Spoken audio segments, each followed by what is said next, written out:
Hello students, आज हम शुरू करते हैं lesson 2 from hunting gathering to growing food. अब देखिए, हमने फर्स्ट चैप्टर में पढ़ा कि कैसे इंसान स्किल्ड गैदरर बना, हंटर बना। उसने कैसे जाना कि उसके आसपास क्या क्या चीज़ें हैं जो वो खाने के लिए यूज़ कर सकता है, या कौन कौन से जानवर हैं जिनका वो शिकार कर सकता है जो कम वाइल्ड हैं। अब अगर शेर का शिकार करेगा तो बहुत ज़्यादा उसको एफर्ट्स करने पड़ेंगे, अगर वो गोट शीप का शिकार करेगा तो कंपैरेटिवली बहुत ईजियर रहने वाला है उसके लिए। तो इस तरह से जो आज का चैप्टर है उसमें हम जानेंगे कि कैसे इंसान स्टोन एज से सेटल्ड लाइफ की तरफ चला, डोमेस्टिकेशन की तरफ चला, उसने व्हील का आविष्कार किया, यात्राएं इजी हुई, एक जगह से दूसरी जगह पे जाना उसके लिए आसान बना। तो आज का जो लेसन है ये बहुत ही एडवेंचरियस जर्नी इंसान की आज हम पढ़ने वाले हैं। और इस लेसन को शुरू करने से पहले कुछ टर्म्स आती हैं जो एग्जामिनर का फेवरेट एरिया होता है। कई बार पूछ लेता है एग्जामिनर, बिल्कुल बेसिक है लेकिन एग्जामिनर कंफ्यूज करने के लिए या हमारी नॉलेज को, इनिशियल नॉलेज को जानने के लिए ह्यूमन हिस्ट्री के बारे में क्वेश्चन पूछता है।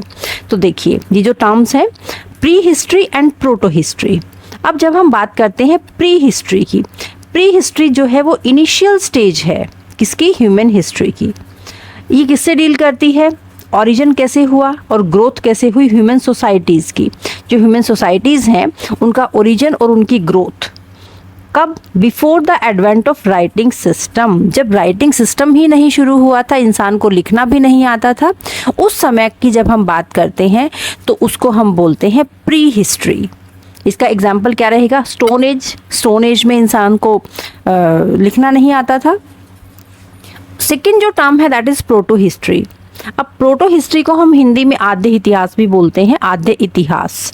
अब इस इतिहास में क्या है कि एक ट्रांजिशनल फेज है किसके बीच में, प्री हिस्ट्री एंड हिस्ट्री के बीच में। इस टाइम में, इस फेज में इंसान सेटल्ड लाइफ जीने लगा, डोमेस्टिकेशन ऑफ एनिमल स्टार्ट हुआ और कल्टीवेशन ऑफ क्रॉप्स। तो इसका एग्जाम्पल हम ले सकते हैं इंडस एंड वैदिक एज। अब देखिए, जो प्री हिस्ट्री है इसके हमें सिर्फ आर्कियोलॉजिकल एविडेंसेस मिले हैं। आर्कियोलॉजिकल एविडेंसेस मतलब हमें क्या मिले, हमें या तो इसके कॉइन्स मिल गई, इंस्क्रिप्शंस मिल गई, या मोन्यूमेंट्स मिल गए, या हमें मोन्यूमेंट्स मिले। मतलब कोई भी लिटरेरी एविडेंस हमें नहीं मिला। और जो प्रोटो हिस्ट्री है यहाँ पर हमें लिटरेरी और आर्कियोलॉजी दोनों ही एविडेंसेस मिले हैं इसके। लेकिन जैसे इंडस वैली सिविलाइजेशन है, उसकी जो स्क्रिप्ट है वो बाउस्टोफिडोन है, वो लोग लिखना पढ़ना जानते थे, तो बाउस्टोफिडोन उनकी स्क्रिप्ट को हम कहते हैं। लेकिन आज तक डिसाइफर नहीं किया जा सका है वहाँ की स्क्रिप्ट को। सबसे पहले जो डिसाइफर हुए वो अशोकन इंस्क्रिप्शन हुई हैं। जो अशोका थे मौर्य एम्पायर के, उन्होंने जो इंस्क्रिप्शंस बनाए उनको डिसाइफर किया जेम्स प्रिंसेप ने। किसने किया, जेम्स प्रिंसेप ने। और ये क्वेश्चन पूछा जाता है 1837 में सबसे पहले अशोकन इंस्क्रिप्शंस को डिसाइफर किया गया था। उससे पहले का जो भी है उसको डिसाइफर नहीं किया जा सका है। तो दोनों में मेन डिफरेंस क्या है कि जो प्री हिस्ट्री है उसके सिर्फ आर्कियोलॉजिकल एविडेंसेस हमें मिलेंगे, like coins, inscriptions and monuments. और जो प्रोटो हिस्ट्री है उसके लिटरेरी प्लस आर्कियोलॉजिकल दोनों तरह के एविडेंसेस हैं, बट अब तक डिसाइफर उनको नहीं किया जा सका है। ठीक है, चलिए नेक्स्ट चैप्टर पे चलते हैं, नेक्स्ट टॉपिक पे चलते हैं, broad division of human history. अब जो ह्यूमन हिस्ट्री है उसका डिवीजन हम कैसे करते हैं,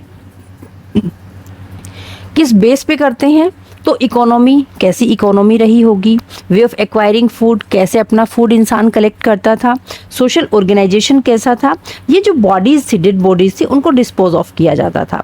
अब आपको लगता होगा कि इकोनॉमी भी ठीक है, वे ऑफ एक्वायरिंग फूड भी ठीक है और सोशल ऑर्गेनाइजेशन की बात तक तो सब ठीक है, लेकिन क्या mode of disposing dead bodies के बेस पर भी हम डिवीज़न करते हैं? तो यस, कुछ पार्ट्स में हमारे देश के बॉडीज़ को पार्शियली डिस्पोज ऑफ किया जाता था, कुछ पार्ट्स में फुली डिस्पोज ऑफ किया जाता था। कुछ पार्ट्स में जो ह्यूमन बॉडी थी उसके साथ उनके फेवरेट डॉग्स को भी दफनाया जाता था।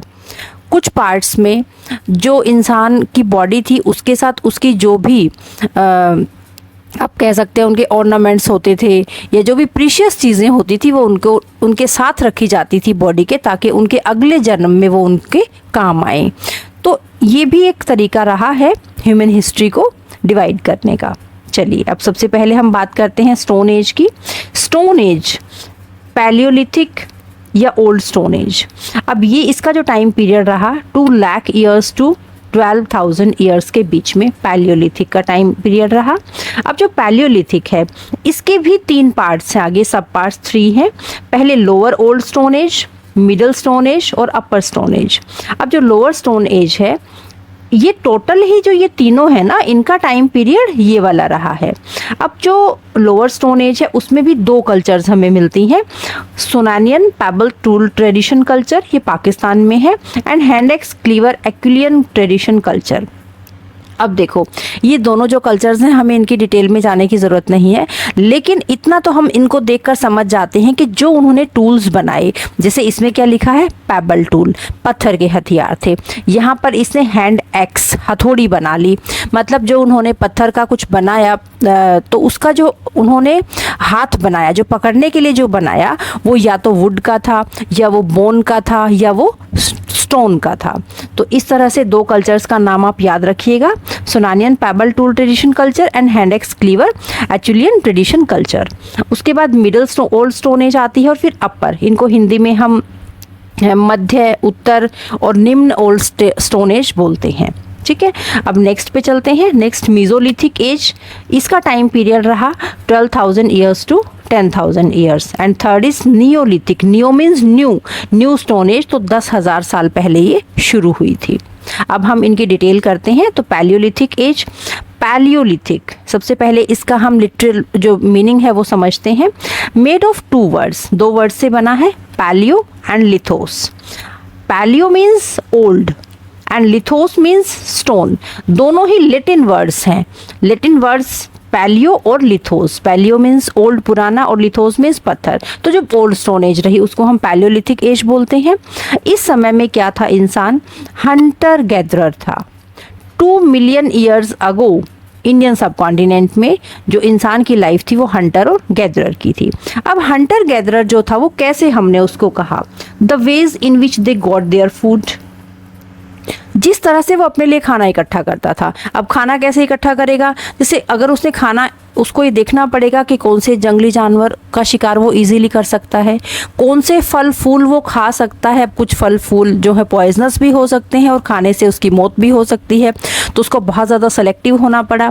अब जानवरों का शिकार करना है, चिड़ियों का शिकार करना है, फिशिंग उसने करनी है, तो बहुत उसको एक्टिव रहना पड़ेगा और बहुत ज़्यादा उसको सतर्क रहना पड़ेगा, तभी तो सब कर पाएगा। कौन सा पौधा खाने योग्य है, कौन सा नहीं है, अब कहाँ किस एरिया की जो क्लाइमेटिक कंडीशंस हैं वो उसके अकॉर्डिंग है, या कहीं ऐसा भी होगा बहुत ज़्यादा एक्सट्रीम ठंड पड़ रही होगी तो वहाँ वो नहीं रह पाएगा, या एक्सट्रीम रेनिंग अगर बारिश हो रही है तो भी वहाँ उसके लिए रहना मुश्किल होगा। तो इस तरह से उसने अपना फूड कैसे कलेक्ट करना शुरू किया। तो ये सबसे पहला एक हम उसका कारण देखेंगे कि क्यों कहाँ वो रहा। अगर वो एक ही जगह पे ज़्यादा दिन तक रहता, अब सारा खाना खा लेगा, ख़त्म हो जाएगा, तो फिर उसको दूसरी जगह जाना पड़ेगा। अब फिर देखो number 2, move from place to place, एक जगह से दूसरी जगह पे वो घूम रहा है। तो एक जगह से दूसरी जगह पे अगर वो घूम रहा है तो क्या होगा कि इंसान का जो एक जगह का खाना मान लो ख़त्म हो गया, उसने जंगली जानवरों का शिकार करना शुरू किया, वहाँ से जानवर भाग गए या वो उनकी शॉर्टेज होनी शुरू हो गई, तो उसको दूसरी जगह जाना पड़ेगा। अब तीसरा रीज़न क्या रहा कि plants and trees bear fruits in different seasons. अब जो प्लांट्स और जो उसने पौधे चुने, ये जो उसने पेड़ चुने, उसको लगा कि ये खाने योग्य है, तो वो किसी एक पर्टिकुलर सीज़न में ही तो वहाँ पर उन पेड़ पौधों पर फल लगते होंगे।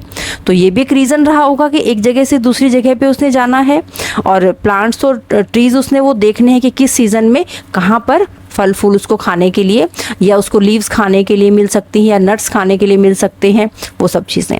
Number 4, people plants and animals need water to survive. अब पानी चाहिए, अब ऐसा भी ना हो कि पानी बहुत ज़्यादा हो, बाढ़ आ जाए और सब उसका घर वगैरह सब सेटलमेंट डूब जाए, तो उसको ऐसा एक एरिया देखना पड़ा कि कहाँ पर वो सरवाइव कर सकता है। पानी के बिना तो रह नहीं सकता, लेकिन कुछ नदियाँ ऐसी होती हैं जो पेरिनियल होती हैं, जो पूरा साल जिनमें पानी रहता है, और कुछ रिवर सीजनल होती हैं।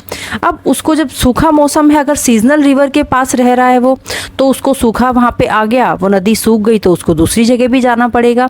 अब जाएगा कैसे? पैदल जाएगा, या उसके पास अब तक व्हील नहीं है तो उसके पास गाड़ियाँ नहीं हैं, अपने रिश्तेदारों से भी, रिलेटिव से भी मिलने उसको जाना पड़ता होगा। तो ये सब रीज़न रहे कि वो एक जगह से दूसरी जगह पे घूमता था। उसको प्लांट्स और ट्रीज़ की पहचान करनी पड़ी कि किस सीज़न में फ्रूट्स मिलते हैं या नट्स मिलते हैं, या किस तरह से उसको अपना फूड कलेक्ट करना है, या उसको वाटर की स्कार्सिटी नहीं होनी चाहिए जहाँ वो रह रहा है, वहाँ पानी मोस्ट इम्पोर्टेंट है। ठीक है, तो पैलियोलिथिक होपफुली आप समझ गए होंगे कि जो ओल्ड स्टोन एज है उसके बारे में जब हम बात करते हैं उसको हम पैलियोलिथिक एज बोलते हैं। अब देखिए ये मैप, अब वो स्टोन टूल्स बनाता था। स्टोन टूल्स जो बनाता था तो वो क्या करने के लिए बनाता था? उसने मीट काटना है, उसने बोन्स को काटना है, उसने पेड़ की छाल को स्क्रैप करना है, या उसने एनिमल की स्किन को, हाइड्स मीन्स एनिमल की जो स्किन होती है उसको उसने काटना है। तो उसके लिए उसने स्टोन टूल्स बनाए। अब देखिए दो तरह के स्टोन टूल्स यहाँ पिक्चर में दिए गए हैं, नंबर 1 एंड नंबर 2। अब ये वाला जो टूल है ये उसने शायद खुदाई करने के लिए, रूट्स निकालनी है पेड़ की, तो उसने उसके लिए यूज़ किया। ये ऊपर से इसका देख सकते हैं अपर जो पार्ट है, और ये जो है ये वाला जो पार्ट है ये शायद इसने क्लोथ्स को स्टिच करने के लिए यूज़ किया। तो देखिए आज के टाइम की नीडल और इसमें कितना डिफरेंस रहा होगा और उसकी लाइफ में कितनी हार्डशिप्स रही होंगी। अब हम इम्पोर्टेंट साइट्स की बात करते हैं। तो ये जो मैप है इसमें सबसे पहले आती है पैलियोलिथिक साइट। अब देखिए जो पैलियोलिथिक साइट्स हैं हमने अभी पढ़ा, ये जो ट्रायंगल है रेड ट्रायंगल, तो 3 इंपॉर्टेंट है। One is Bhimbetka, second one is Hunsgi, and this is third one is Kurnool. अब एक चीज़ तो इसमें सबसे इम्पोर्टेंट आप देखें कि तीनों ही साइट्स रिवर के किनारे हैं। देखिए जो भीमबेटका है वो नर्मदा रिवर के पास है, जो हुंगसी है वो कृष्णा रिवर के पास है, और करनूल भी उसी के आसपास वाला एरिया है। तो यहाँ पर ये जो हमने एग्जामिनर हमसे पूछेगा कि कौन सी साइट इसमें से पैलियोलिथिक साइट है, कौन सी साइट नियोलिथिक साइट है, which one is megalithic site, तो ये हमसे क्वेश्चन पूछा जाता है। तो 3 आपने याद रखनी है BHK करके कि तीनों ही पैलियोलिथिक साइट्स है और तीनों ही रिवर के किनारे हैं, ये आपने याद रखना है। तो देखिए अब हम इनके बारे में थोड़ा डिटेल में पढ़ते हैं। जो भीमबेटका है, सबसे पहले भीमबेटका जो साइट है ये MP में है, मध्य प्रदेश में है। एक्सकेवेशन मोस्ट इंपॉर्टेंट है, डॉक्टर VS वाकणकर ने की है इनकी एक्सकेवेशन। अब देखिए यहाँ पर 850 से ज़्यादा शैल चित्र मिले हैं, रॉक केव्स और केव पेंटिंग्स। इन्होंने पत्थरों पे पेंटिंग की है, और इन्होंने अपनी जो जिस केव में वो रहते थे उन केव्स की दीवारों पर पेंटिंग मिली है। देखिए कितना स्किल्ड तरीके से इन्होंने जानवर को पकड़ा हुआ है। ये वाइल्ड एनिमल है और किस तरह से ये पेंटिंग के थ्रू दिखाया गया है उसको, कैसे वो ओवर पावर कर रहा है इंसान, कैसे उसको अपने ढंग से चला रहा है। तो जो भीमबेटका है मोस्ट इम्पोर्टेंट पैलियोलिथिक साइट है। यहाँ पर अब जो इन्होंने केव्स बनाई, कैसी केव्स इन्होंने चुनी, तो नेचुरल केव्स थी। अब नेचुरल एक अपनी इंसान खुद की बनाएगा तो वो शायद इतनी ज़्यादा उसके लिए वो सेफ नहीं होगी। अब जो नेचुरल केव्स हैं उससे उसको शेल्टर भी मिल रही है, जब रेन हो रही है हीट और विंड ये सब चीज़ें उससे उसको बचा रही है नेचुरल केव। और इस केव में मोस्ट इम्पोर्टेंट सबसे बड़ी जो केव है दैट इज़ ऑडिटोरियम रॉक केव। ये एग्जाम के पॉइंट ऑफ व्यू से इंपॉर्टेंट क्वेश्चन है, आपसे ये भी पूछा जा सकता है कि ऑडिटोरियम रॉक केव किसका हिस्सा है, किस पैलियोलिथिक साइट का हिस्सा है, या which one is the largest cave of Bhimbetka. तो जो ऑडिटोरियम केव है that is the largest cave. Okay, next Kurnool हमने पढ़ा, अभी देखा आंध्र प्रदेश। जो कौन सी रिवर के ऊपर थी करनूल जो थी, ये हुंगसी और करनूल दोनों ही कृष्णा रिवर के ऊपर हैं। तो इस रिवर हम दोबारा से एक बार देख लेते हैं। जो करनूल है ये किस लिए इम्पोर्टेंट है, तो यहाँ पर ट्रेसेस ऑफ ऐश मिला है। आपको ये भी पता होना चाहिए कि ये पैलियोलिथिक या ये नियोलिथिक या मेसोलिथिक साइट किस स्टेट में आती है, किस स्टेट में है, ये भी क्वेश्चन आपसे मैच द फॉलोइंग में पूछा जा सकता है। प्लस वहाँ पर क्या इंपॉर्टेंट मिला है वो भी आपसे पूछा जा सकता है। तो सबसे पहले ट्रेसेस ऑफ ऐश मिले। ऐश का मतलब इंसान ने आग जलाना सीखा। अब आग जलाकर आदमी ने क्या किया होगा, सोर्स ऑफ लाइट। अब तब बिजली तो थी नहीं, इलेक्ट्रिसिटी का आविष्कार तो नहीं हुआ था। तो सोर्स ऑफ लाइट, मीट को रोस्ट करना है, पकाकर खाना शुरू किया उसने मीट को। And to scare away animals, animals को उसने भगाना है। जंगली जानवर आ गए तो कैसे उनको भगाएगा, अपनी प्रोटेक्शन, अपनी फैमिली की प्रोटेक्शन कैसे कर पाएगा, तो फायर से उसने की। तो Kurnool is important for traces of ash. Next जो आता है दैट इज हुंगसी, ये कर्नाटका में है। और यहाँ पर क्या मिला है, हमें स्टोन टूल्स मिले हैं। यहाँ पर स्टोन टूल्स मिले हैं और स्टोन टूल्स की फैक्ट्री भी मिली है। काफ़ी सारी साइट्स हमें यहाँ पर देखने को मिली हैं, तो फैक्ट्री भी हमें टूल्स की यहाँ पर मिली है। चलिए, पैलियोलिथिक की इंपॉर्टेंट साइट्स 3 हो गई, भीमबेटका, कर्नूल एंड हुंगसी। अब चलते हैं मीजोलिथिक स्टोन एज पर। जो मीजोलिथिक स्टोन एज है ये 12,000 ईयर्स टू 10,000 ईयर्स के बीच में है। अब देखिए, ये ट्रांजिशनल फेज है।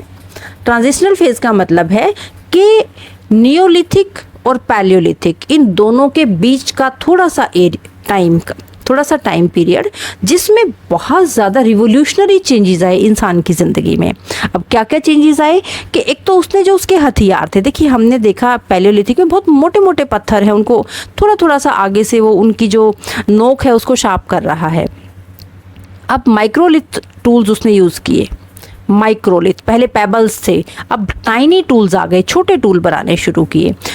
चेंजेस भी आए एनवायरनमेंट में, मेजर चेंजेस आए। क्या चेंजेस थे, वार्म कंडीशंस हुई, धरती गर्म होना शुरू हुई, ग्रासलैंड्स बने, increase in number of dears and antelopes. अब ग्रासलैंड्स बनेंगे तो साथ साथ जो उसको खाने वाले हैं उनका भी नंबर बढ़ेगा, तो डियर्स, एंटीलोप्स, गॉड शिप्स, ये सब इनका नंबर बढ़ा, ग्रास ईटिंग एनिमल्स जो थे। फिर जब इंसान ने देखा कि अरे इनको तो डोमेस्टिकेट करना बहुत ईजी है क्योंकि ये एनिमल्स वाइल्ड नहीं है, तो उसने हर्डिंग शुरू की और इनकी रेयरिंग शुरू कर दी। इनको झुंड में रखना शुरू किया, इंसान ने पालना शुरू किया, और फिशिंग भी शुरू हो गई थी इस टाइम पीरियड में। तो एकदम से चेंज आया कि कहाँ तो वो एक जगह से दूसरी जगह पे भाग रहा है, कहाँ वो हर्डिंग शुरू कर रहा है, रेयरिंग शुरू कर रहा है, और उसको एक जगह पे जैसे इकट्ठा ग्रासलैंड दिखने शुरू हुए कि हाँ वहाँ इकट्ठा वो रहकर डोमेस्टिकेट कर सकता है, वो सेटल्ड लाइफ जी सकता है। इसी तरह से जो टूल्स उसने बनाए, तो टाइनी टूल्स बनाए, सॉज बनाए, आरा जो होता है, सिकल बनाई, जो दराती होती है वो बनाई उसने। और इस टाइम पीरियड की जो इम्पोर्टेंट साइट्स हैं वो ब्रह्मगिरी कर्नाटका में एंड आदिचनल्लूर ये तमिलनाडु में है। ये 2 इम्पोर्टेंट साइट्स हैं। एक बार हम मैप देख लेते हैं। तो ये दोनों ही साइट्स जो हैं, देखिए इस मैप में ब्रह्मगिरी एंड आदिचनल्लूर, ये दोनों साइट्स इसकी हम पढ़ते हैं। तो ये इस एज की मीजोलिथिक स्टोन एज जो है इसकी इम्पोर्टेंट साइट्स हैं। तो नेक्स्ट पे हम चलते हैं। अब नेक्स्ट जो है दैट इज नियोलिथिक।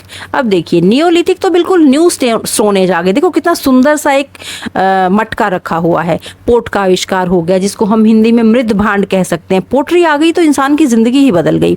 घर में उसने प्रिजर्व करके रखना है, कोई सामान खाने पीने का तो रखेगा, पीने के लिए पानी को स्टोर कर सकता था। तो बहुत ही रिवोल्यूशनरी चेंजेस। व्हील बना तो एक जगह से दूसरी जगह पे जाने लगा। अब उसने यात्रा शुरू कर दी और यात्रा थोड़ी सी कंपैरेटिवली उसके लिए ईजियर हो गई क्योंकि गाड़ी उसने बना ली अपनी।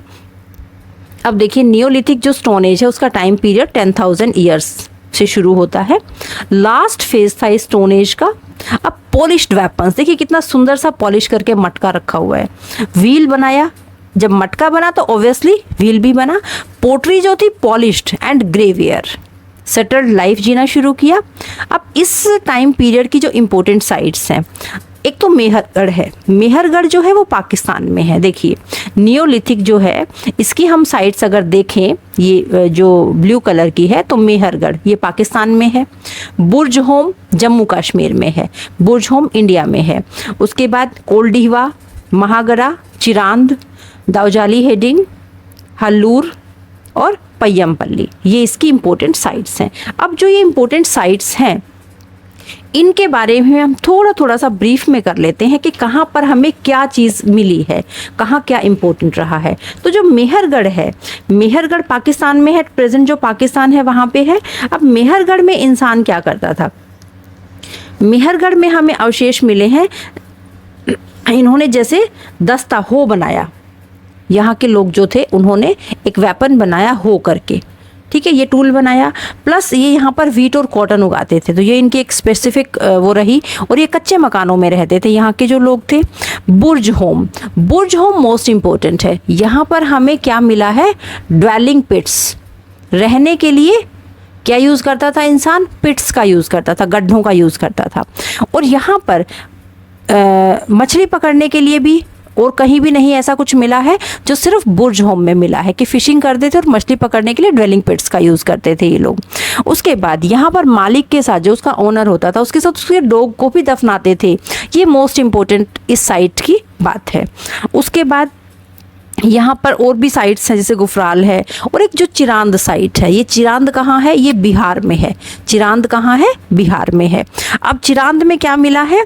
जो हाथी दांत होता है, आइवरी, जो डियर होता है उसके सींग और हड्डियों से औजार बनाए जाते थे। तो ये इंपॉर्टेंट है कि उसने हाथी को भी कहीं हाथी का शिकार करना शुरू किया था तो उससे उसका जो दांत होता था उससे उसने हथियार बनाना शुरू किया था। उसके बाद इलाहाबाद में कोलडीहवा। कोलडीहवा में क्या है? सब मोस्ट इम्पोर्टेंट है कोलडीहवा कि यहाँ पर चावल की खेती के अवशेष मिले हैं।